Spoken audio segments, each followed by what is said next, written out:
Hello, everyone. Good evening, good afternoon, or good morning, wherever you are listening to this LinkedIn live show. My name is Naishad Gadani, and I'm coming to you from a very cold Melbourne. And today is the 245th episode of Career Care Package. It's a series of show that we started. Me and Caroline Brown started just around 2.5 years back, and we have continued this tradition of doing starting with a daily LinkedIn live show. Now we do a weekly live show. But as you can see, I'm alone here today because Caroline Brown is on her Australia tour. Well, she's not gone for a singing tour, for God's sake. She's gone on holiday, so she'll be returning in around 4 weeks' time. Until then, you will see me by myself or a lovely guest and expert, coming to this show and sharing his or her expertise. But today I thought would be a good idea to just open up the discussion for the viewers. If there are people watching this show, if you got questions about job search, a career, resume, cover letter, LinkedIn, Twitter, or how do I control my dog, any question, please drop that into the comment section and I'll be able to take that up. Hopefully there are questions so that I can answer them, or I can, if there are not many questions, then we'll be able to wrap it up fairly quickly as well. But I encourage you to ask me if you've got questions. Feel free to drop it in the chat box and I'll be able to take it up. Or if you want to come and share your story on LinkedIn Live, just drop me a message and I'll send you a link, and you can come here and share your story or ask question, while we are on in the LinkedIn Live show as well. So I can, get you to come here as well, whichever way works for you. Come along and be part of the show. What I want to obviously talk about is the I today I posted a crossword puzzle. I don't know how many of you had a chance to look or to solve that puzzle. It was about job search crosswords, and the idea behind that was to you know get you thinking about job search and those important activities that as you look for jobs, what are some of those activities that you would do. So yeah, it's a fun puzzle. If you've not checked it out, please do that. It's on my activity page. Go and check out the LinkedIn Live, not sorry, LinkedIn Live, the job search crossword puzzle. And Ankit, who's attempted it, thank you, Ankit, for attempting it. You got some questions right, and I've also created left the answers as well underneath that. So yeah, check it out. Would be good idea. So yes, love to hear your career questions. If you are struggling to change careers and not sure how to kickstart that, if you are not getting interview phone calls from the resumes that you've been sending, let's have a chat. Or if you're getting interviews and not being successful into that, or you don't know how to particularly attract employers using LinkedIn, I'm all ears, and I'll be happy to answer those questions. As we have seen, I think the employment market is pretty hot right now. The job vacancies have been steadily rising, and there are people who are getting employed very swiftly, and that is partially because of the net immigration laws in last 2.5 years or so, but also not many international graduates are also coming in here as well. So it's kind of mixed bag. But it's yeah. So Navid asked a question: how good is the job market after pandemic? Navid, I think it's pretty hot right now. If you're within healthcare, social assistance sector, it's booming. Especially nursing to medicine to childcare to aged care to NDIS, it's pretty booming. Even IT skills are also becoming hugely in demand. Too, as we started to see it, that we will also, as Australia has kind of reaffirmed their commitment to climate change goals, that means that there'll be a huge investment in renewable energy. That means that solar and wind energy in particular will be hugely beneficiary. That involves engineers, civil engineers to electrical to mechanical engineers to structural engineers, they will be in pretty good demand, I would imagine, as you move forward with those energy projects as well. So I think I see a huge growth right now in the almost all the markets right now, apart from don't know the impact of the higher interest rate into the real estate market or the retail. I'm unsure of that right now because the interest rate have been slowly has started to rise slowly.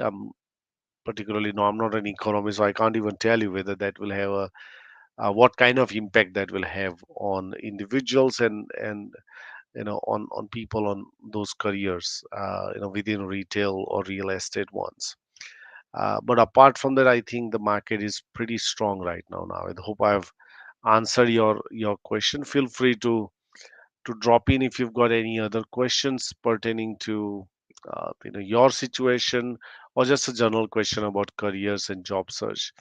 More than happy to take those questions for you as well now. So yeah, that's what I was talking before when you asked the question. One of the thing that is coming across very clearly in last few months is around a lot of people wanting to change direction of their career, whether they want to get out of their industry that they are working in, or whether they get out of the job that they're having and wanted to look for new and interesting kind of work. I think when you start to examining the possibility of changing career, one of the thing to carefully and consider is to really get into the granular details of the skills that you've gathered. What sort of skills that you are really good at?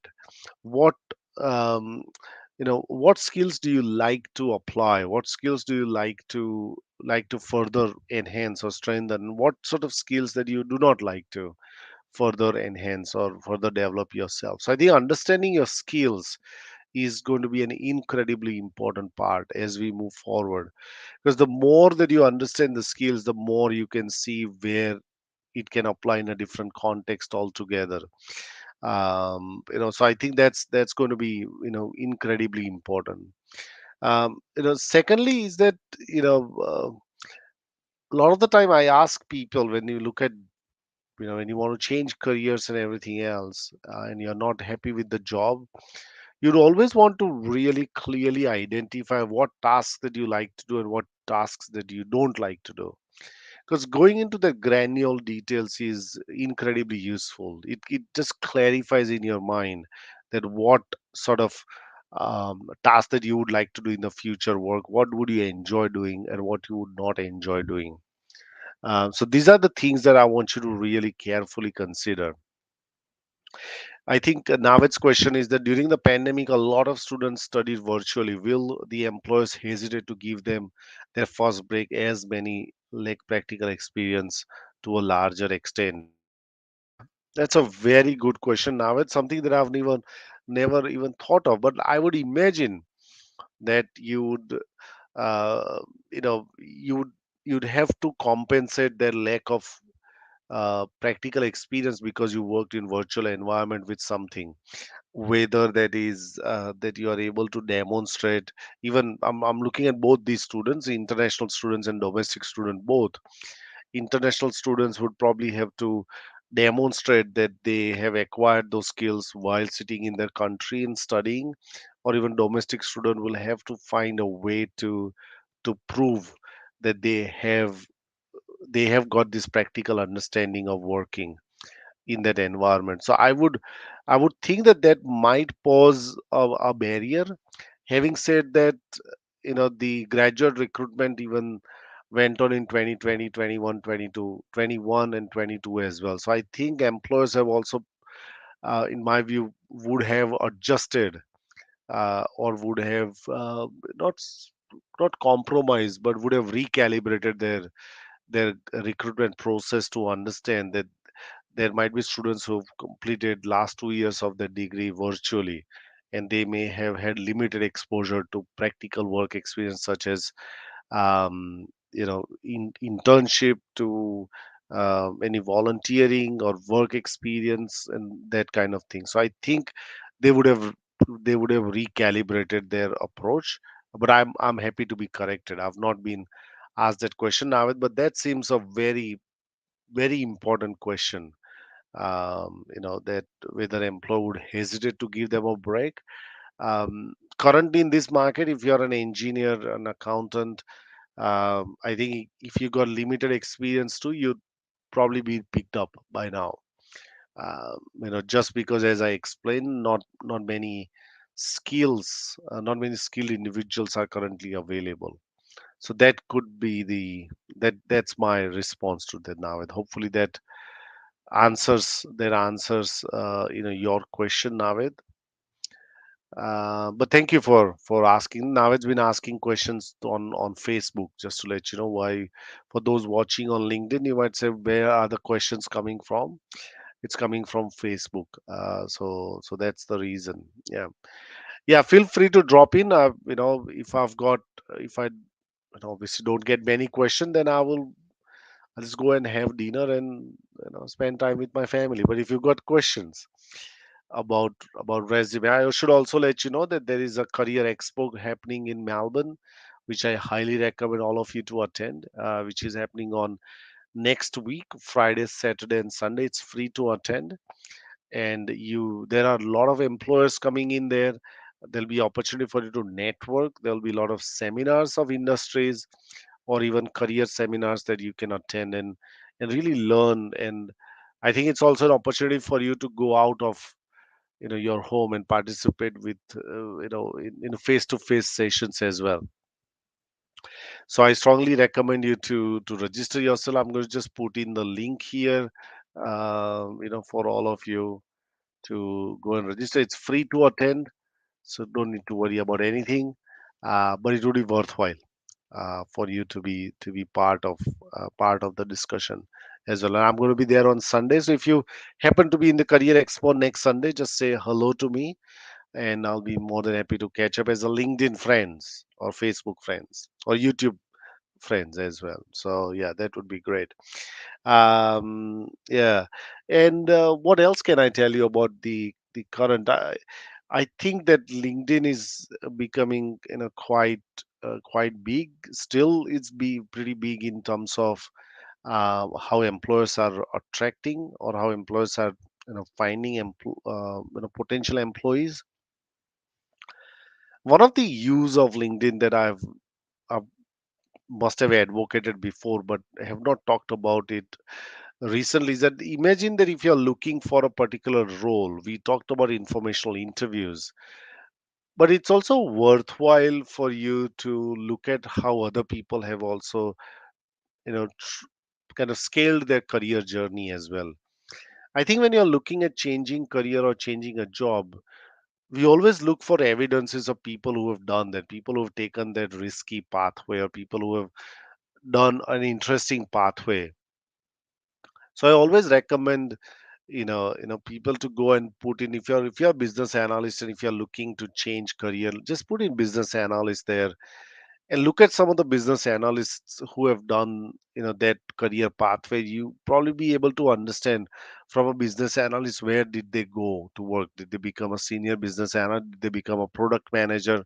They become a product owner? What sort of pathways they traveled? I think it's important to recognize the pathways that people have traveled, just because it can help you to decide your own pathway to figure out that this is one potential direction that I could also go into. So that's what I suggest. That's a different kind of use of LinkedIn as well. We've just got a question from Karthik. Hello, Karthik.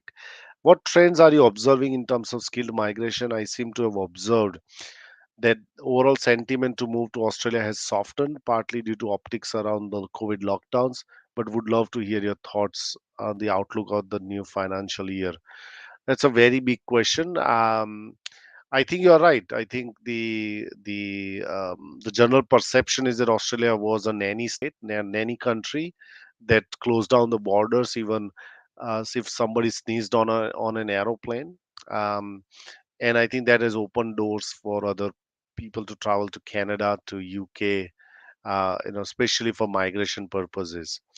I guess that you know, it might have impacted the migration numbers, Karthik, in a shorter term, but I think Australia is still considered to be quite welcoming and very was a very favored destination by many, especially if you're coming from subcontinent. It's still considered to be a very friendly and very welcoming country to be part of, though that we face a lot of you know put some barriers to people to enter into the workforce. But once people are in the workforce, I think they find it a bit easier for them to move from one job to the other, or one career to the other career as well. So to be honest, my outlook is pretty optimistic. I think we've seen that the international students have slowly started to come in. Obviously, the visa time, what I have understood is that their processing time have increased, and some students actually still start studying back in their country, and it takes some time for them to come to Australia. I think that that's going to increase as the day go along, where the various restrictions to entry. Now you've seen that the vaccine requirements has been dropped from the international travel. So I think that that's going to loosen up some. But obviously, you can see that last 2.5 years there is all would be a lot of backlog of migrant applications too. So that's going to that will take some time to reflect on number of arrivals in Australia. um, on summary, I'm quite optimistic that we will start to see a good number of migrants arriving here later in the year or starting from next year. Absolutely, because it's been the business lobby also has been quite vocal on this issue that we want huge amount of migration here, because it impacts a lot of things. It impacts construction boom, and it impacts skill shortages, and it impacts the tax collections, and it impacts the GST collection, and a lot of other things as well. So yeah, I remain quite optimistic about the migration number, coming up fairly soon. Thank you for the question, Karthik. I've never reflected on that, in recent times, but these are my reflections. All right. Any other questions from our LinkedIn community? If you've got anything that you want to ask, please drop it in. I'll be here for some time until everybody says we don't have a question, and then I can log out and have dinner and have fun with my family. All right. Excellent. So I'll be here around next couple of minutes, and then we'll see. And obviously, next time that means that I have to really find. I know that there are some guests that I have not reached out to them. I intend to reach out to them in next couple of days and lock them in for next 4 weeks so that KB feels proud, that I've made the LinkedIn live show worthwhile for people to watch, as well. So yeah. Excellent. All right, everyone. Thank you very much for being on the show. I will probably end the show here today, and have a great evening. If you got, as usual, if you got questions for me or Caroline, drop it in. Send us a message. We'll be happy to answer the question for you. But I look forward to meeting you on next Tuesday, 5:30 p.m. Until then, stay safe, stay happy, and look forward to meeting you on next Tuesday. Have a great rest of the week, everyone. Bye for now.